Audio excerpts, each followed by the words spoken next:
Welcome to another episode of This Is Why I Don't Vote, a podcast. Season 5, Episode 33. Your safe space to discuss sports, politics, social issues, and even religion, where we will take it all very seriously, but not too seriously. Shannon Sharpe gets fired from ESPN. Shannon Sharpe gets fired from ESPN because of allegations made against him in a $50 million lawsuit. Shannon Sharpe gets fired from ESPN based on allegations made in a $50 million lawsuit against him by an OnlyFans girl. Shannon Sharpe gets fired from ESPN because of allegations made against him in a $50 million lawsuit by an OnlyFans girl who he had a relationship with for 2 years. Shannon Sharpe is a fucking idiot, but that does not make him guilty of the allegations in the $50 million lawsuit filed against him by the OnlyFans girl who he had a relationship with for 2 years. In other news, the New York Metropolitans suck. Thank you all to my loyal listeners. I do appreciate you. If you are new to the podcast, please like, subscribe, thumbs up, 5-star, write a review, send to friends and enemies far and wide. This Is Why I Don't Vote podcast is on Patreon. Please consider supporting. Act 1, the Shannon Sharpe segment. Neither party is a victim. ESPN fired Shannon Sharpe after the revelation that he was having a sexual relationship that very well could have been violent, at least according to a lawsuit that was filed against him for $50 million. A relationship that could have been violent with an OnlyFans girl, a lawsuit where this woman claimed to have been physically assaulted by Shannon Sharpe. And as most of us heard, this girl had proof that he had made threats against her. She recorded telephone conversations between the two of them. In segment after segment that I have seen or read about this incident, in my mind, and perhaps justifiably so, there is this aura of let's avoid the substance of the allegations and comment on the impact that these allegations have had on Shannon Sharpe's career.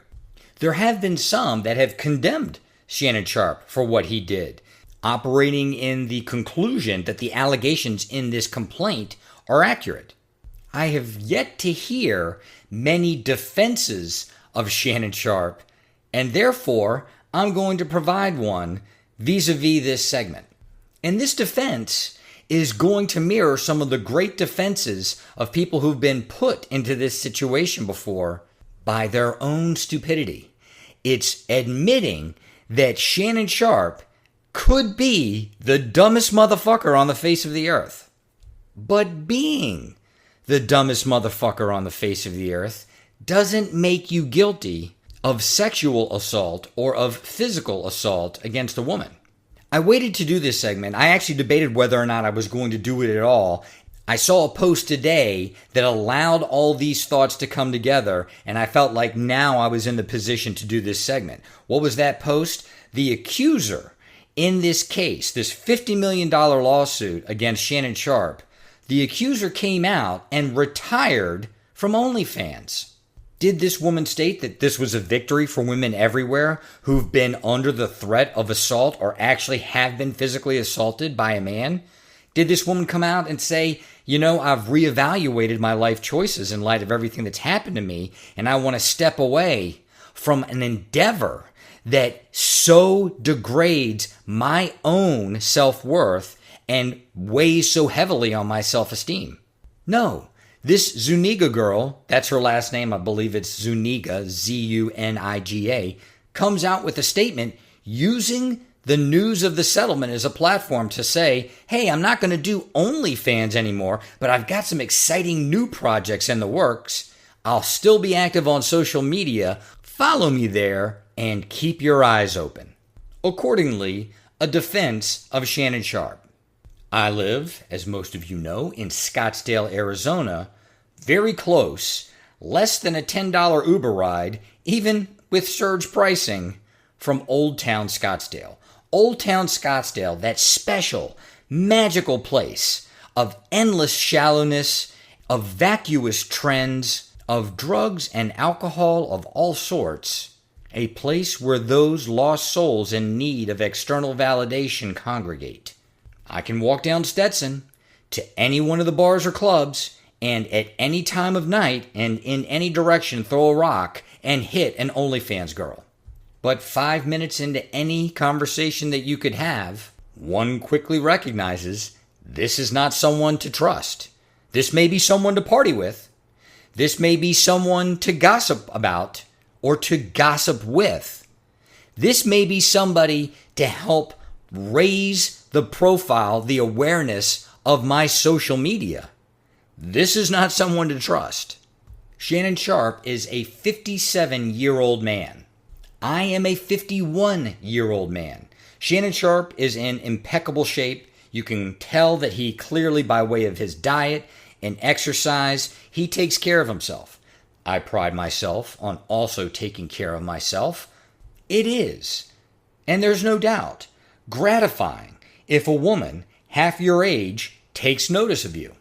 Shannon Sharpe has a podcast. I have a podcast.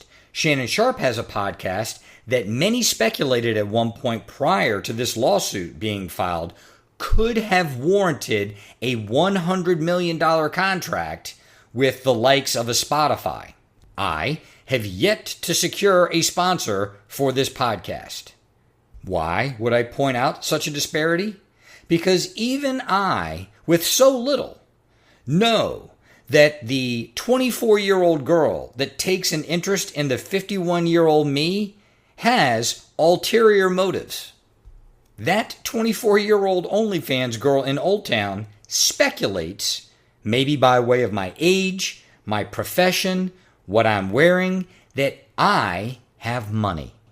As a mature, self-aware adult male with dignity and self-respect, I have to recognize that that's going on in her head. And she's also likely thinking, I'd like some of that money. What's the easiest way for her to earn some of that money? On her back.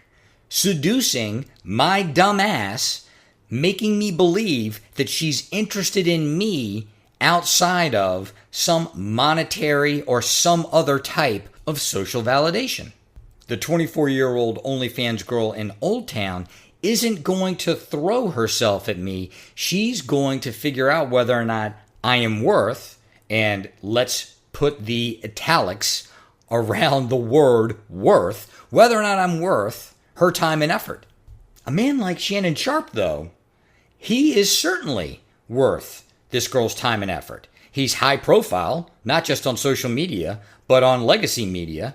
You know he's got money. He played in the NFL for years. He had several million-dollar contracts, and he's had, which is publicly known, several social media properties that are well over 1 million subscribers, get millions and millions of views. Therefore, the money follows. Any OnlyFans girl knows that. And consider that for a quick second, dear listener.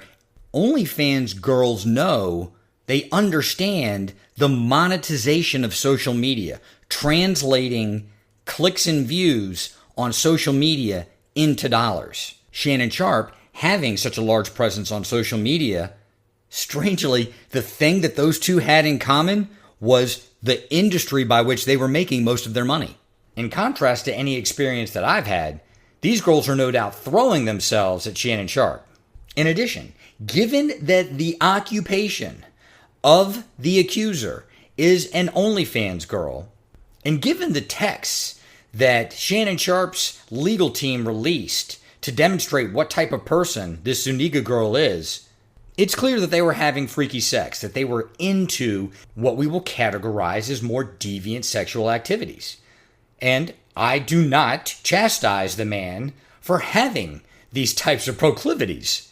The problem that Shannon Sharpe faced, if in fact he had these proclivities and wanted to express them with someone, is you have to trust that other person and trust them implicitly, an extremely high degree of trust, in order to express yourself like that and expect it not to ever blow back on you. And what do I mean by blowback? I mean have the other person that you are expressing these proclivities with use it against you in public. Do you remember Marv Albert? Marv Albert was having an affair with a flight attendant that lasted close to, I believe, 20 years. And he never left his wife for this woman, and he promised her as much for close to 20 years. When it finally fell apart, when this woman, who we can all agree is just as fucking stupid as Shannon Sharpe, when this woman finally realized that Marv Albert was never going to leave her, her being his wife, she disclosed not only the affair, but all of the deviant things that Marv Albert wanted to do while having sex with her, namely, bite the shit out of her. The woman was with Marv Albert for close to 20 years and didn't object. You want to try to argue to me that she wasn't into it? But it certainly didn't land well in the public eye when she disclosed as much, because she did so in a way where she made herself out to be a victim. Do you remember one Tiger Woods, dear listener? Oh, that crazy Tiger Woods. The man had sex with not one, but two different porn stars. And those two porn stars, pretty much contemporaneous to having sex with him, ran out and just told everyone that would listen that was what was going on. I'm not trying to explore the psyche of either one of these two, Tiger Woods or Shannon Sharpe, but it does strike me as having very little self-awareness to think that these women are doing these things with you because they truly value who you as an individual are. They don't value you as Tiger Woods, the guy they see on television and they know has hundreds of millions of dollars. They don't value you as Shannon Sharpe, the guy they see on social media and TV all the time and who they know has hundreds of millions of dollars.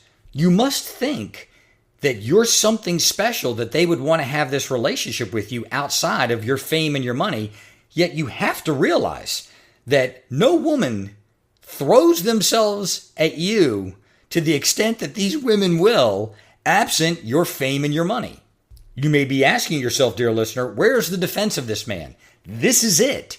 The defense of Shannon Sharpe is he was delusional, as is anyone who thinks that people that will fall all over themselves fawning over you want you because of you, who you are as an individual person, if you are shrouded in fame and money. Sharpe admitted that he had what we'll call an affair or a relationship with this girl for roughly 2 years. So he's in his mid-50s and this girl is in her very early 20s. Again, this is a defense of Shannon Sharpe. How stupid is Shannon Sharpe? This girl sent him numerous messages demanding that he inseminate her so that she could have their baby, using terms of art that are as quaint, as loving as, I want you to blow that baby gravy in me. Again, I'm a nobody that has nothing, and I know better than to be out at some bar or, God forbid, some lounge-style club in Old Town Scottsdale and have any girl below the age of 30 say something to the effect of, I'm looking to have a child, and quickly.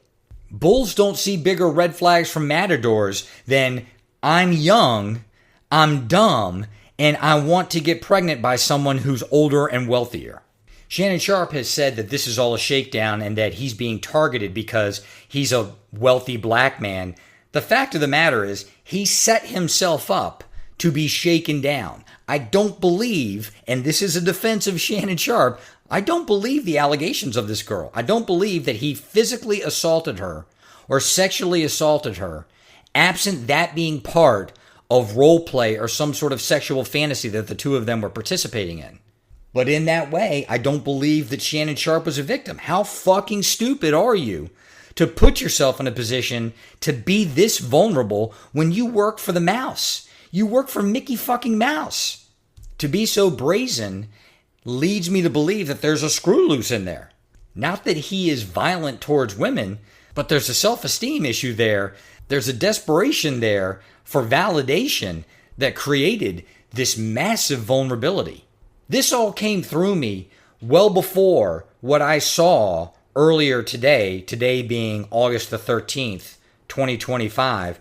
I actually questioned my own interpretation of this series of events, thinking to myself, look, this girl could have been in a terrible situation in her home life. She grew up with abusive parents. You just don't know what the situation is with a lot of these girls who are doing OnlyFans. We want to immediately condemn them, but we don't know whether or not there are factors that are contributing to particularly for these really young girls, what presents to us as a poor life choice. Then I saw a lot of the text messages that were released by Shannon Sharpe, and I thought to myself, okay, these are more indicative of someone that has an agenda, that has goals. And then I see this social media post by the girl after she's received this unknown settlement, which is clearly not $50 million. But it is now reported that, and Sharpe's camp confirmed it, he offered her $10 million before she filed the lawsuit to keep this silent, and she turned it down. So we know that the girl has received a number between $10 million and $50 million. Perhaps I am more naive than any one of you could possibly fathom, but I would imagine that a girl who truly did suffer a physical or sexual assault at the hands of Shannon Sharpe would want to communicate to the world that A, such behavior is completely unacceptable, B, you have a voice and you can speak out and you should, C, that you have to go to the authorities and you have to make this known, so D, it doesn't happen to anyone else. There isn't another woman out there that's going to be victimized, particularly by this same person. When the announcement is, hey, I don't have to do OnlyFans anymore because I have enough money, and now I'm going to be able to do other social media projects that will garner me additional social media attention and fame, that to me seems part and parcel with the agenda that presents in many of those text messages to Shannon Sharpe about having him fill her up with baby gravy. My God, this Zuniga girl hit the lottery. She got all of the money she could have ever wanted, and she didn't even have to have a baby. This is not a defense of Shannon Sharpe's actions insofar as he set himself up to get blackmailed. And he was actually warned about this. Quick side note, he was actually warned about this by one of the guests he had on his podcast, a woman named Monique. I saw this clip where she was chastising him about chasing after girls in their mid-20s. And again, he's 56, 57 years old when that podcast was recorded. It was known. He was a known quantity that he was allowing himself to be set up by these younger girls. Is Shannon Sharpe one of the dumbest motherfuckers on the face of the earth? Clearly, yes. But does that make him guilty of the things that were alleged in that civil lawsuit? No. ESPN was well within their rights to separate, to fire him. It made no sense for them to keep him on in light of all this negative publicity. Although a lot of the mainstream sponsors that have walked away from him and the money that he was going to make and the visibility he was going to have on ESPN, that's certainly a loss. He still has a massive social media empire, and I'm sure he's going to be fine with all of the social media properties that he has. It's rare that you can say this in circumstances such as these, but neither party is a victim. Act 2. The New York Metropolitans suck right now. They're fucking terrible. I don't know what else to say. The dog days of summer are not serving the New York Mets well. And that's the crazy thing about baseball. The New York Mets came out, and in the first month, they had one of the best staff ERAs, not only in Major League Baseball, but in Major League Baseball history. The Mets staff was unhittable the first 30, 45 days of the baseball season. But what do you hear every year when it comes to the dog days of summer? Baseball season is long, long. It is a blessed team that can survive an entire baseball season and have their pitching staff not suffer any kind of injuries. And the Mets, well, their pitching staff suffered many kinds of injuries. You've heard me say it on the podcast before. When your staff is injured, you start relying on your bullpen more. And if you have to use your bullpen arms much earlier in the season, much earlier in games than you want, their arms are going to get tired, then they're going to be susceptible to injury. The whole thing is like this long, cascading line of dominoes.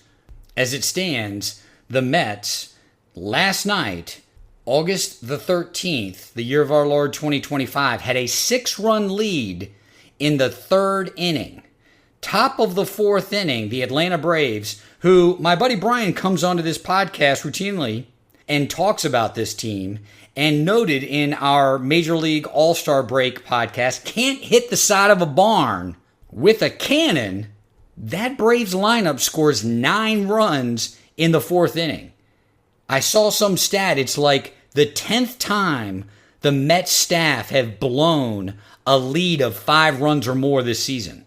The Mets suffer from what every bad team suffers from. When they pitch well, they don't hit. When they hit well, they don't pitch. As it stands today, August the 14th, the year of our Lord 2025, the New York Metropolitans have a 1-game lead for the last wild card playoff spot, and I have no faith that they're going to be able to hold on to it. They've lost 11 of their last 12 games. I believe they have 2 wins in their last 16 baseball games. The fan in me wants to believe that this team, because they did it in April and May, can go back on a tear where they win 12 of 14, 18 of 20, and perhaps that's going to happen. But given this slump that they're in, it practically has to happen. This Mets baseball team isn't going to make the playoffs playing at 500, playing 500 ball from here on out into late September and early October. I wish I could put my finger on the pulse of what's wrong, but it seems like everything's wrong, and it's eerily similar of all of those seasons under the Wilpons where it just ended up being, at the end of the year, lull Mets. I hope to have another segment on this podcast 5 or 10 games away from the last game, the final game of the season, where the Mets are in contention and they look sharp and there's possibility, there's hope. That scenario appears to be nothing more than a fantasy from what I've seen over the course of the last 2 weeks. This is Why I Don't Vote, a podcast.